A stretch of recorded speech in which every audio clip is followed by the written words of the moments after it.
दोस्तों, मैं सरोज चान आप सभी का सेरेब्रल एकेडमी में स्वागत करता हूं। आज हम आपसे बात करने वाले हैं कि साइक्लोन का नामकरण कैसे होता है और साइक्लोन के नाम कौन रखते हैं। तो सबसे पहले जान लेते हैं कि चक्रवात यानी कि साइक्लोन क्या होता है, किसे कहते हैं। तो साइक्लोन यानी कि चक्रवात, साइक्लोन बेसिकली एक हवा का गुब्बारा होता है, यानी कि बहुत सारी हवाएं होती हैं। ये बनता कैसे है? तो साइक्लोन बनने का मेन रीजन होता है ठंडी और गर्म हवाओं का मिलना। जब ठंडी और गर्म हवाएं मिलती हैं तब जाके चक्रवात का निर्माण होता है।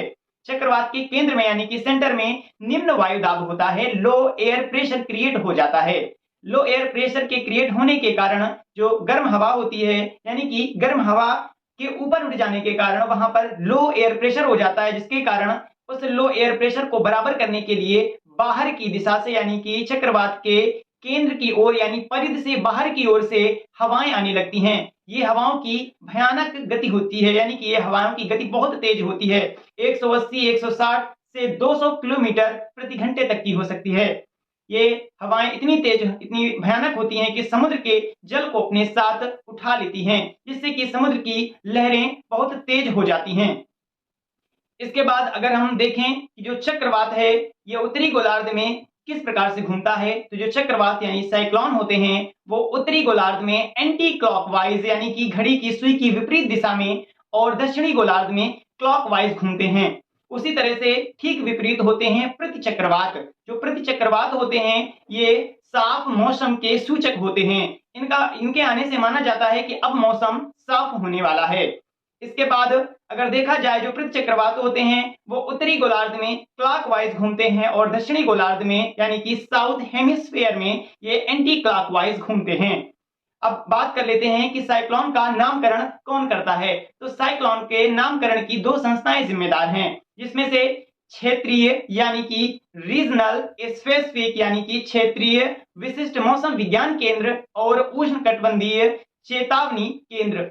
ये क्या करते हैं? ये दोनों विभाग मौसम यानी कि खराब मौसम की जानकारी और साइक्लोन के नामकरण की भूमिका निभाते हैं।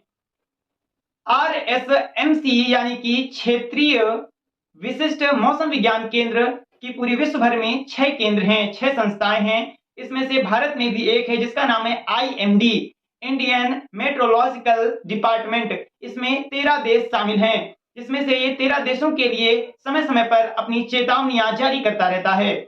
IMD का कार्यालय न्यू दिल्ली में है। जैसे कि भारत में भी हाल ही में आया बिपरजॉय जो तूफान है, यानी बिपरजॉय जो साइक्लोन है, ये कहां से उठा है? तो Biparjoy cyclone east central Arabian Sea से उठा है। इसका नामकरण बांग्लादेश ने किया है। जिस देश पे ये तूफान उठता है या जिस देश पे ये तूफान क्षतिग्रस्त करता है वो देश इसका नामकरण स्वयं नहीं करता है, दूसरे दूसरे देश करते हैं। इसमें से 13 देश शामिल हैं जो एक दूसरे पे आने वाले जो तटीय देश हैं, समुद्र के तटीय देश हैं, एक दूसरे पे आने वाले हवाओं तूफानों का नामकरण करते हैं। चाहे जो हो, इसके पहले जो अम्फान, फनी, इस प्रकार से बहुत सारे साइक्लोन आए जिसके नामकरण अलग अलग देशों के द्वारा किए गए हैं। जो साइक्लोन आया है यानी कि बिपरजॉय, ये 15 तारीख को गुजरात के कच्छ से टकराने वाला है। इससे भीषण तबाही आने की संभावना है। इस तूफान में जब ये तूफान कच्छ के रण में यानी कि कच्छ में टकराएगा तो ये लगभग इसकी स्पीड 160 किलोमीटर प्रति घंटे की होगी, जिससे कि विनाश संभव है। हालांकि भारत सरकार ने और NDRF और अन्य टीमों ने पूर्ण व्यवस्थाएं कर ली हैं। भारत सरकार ने भी अपनी ओर से पूरी तरह से सतर्कता बरती है। ये तूफान के प्रभाव भारत के विभिन्न विभिन्न क्षेत्रों में देखे जा सकते हैं, जैसे कि इस तूफान का क्षेत्र प्रयागराज तक हो सकता है। प्रयागराज में ये तूफान की हवाएं 32 या 40 किलोमीटर प्रति घंटे की हो सकती हैं, जिससे कि भीषण बारिश होने की संभावना है। तो आई होप, मुझे यकीन है कि आपको ये पता चल गया होगा कि साइक्लोन का नामकरण कैसे करता है, कैसे होता है और बिपरजॉय का शाब्दिक अर्थ क्या है। बिपरजॉय का शाब्दिक अर्थ है आपदा यानी कि डिजास्टर। फिर मिलते हैं नई जानकारी के साथ। मैं सरोज चान आपसे विदा लेता हूं। धन्यवाद।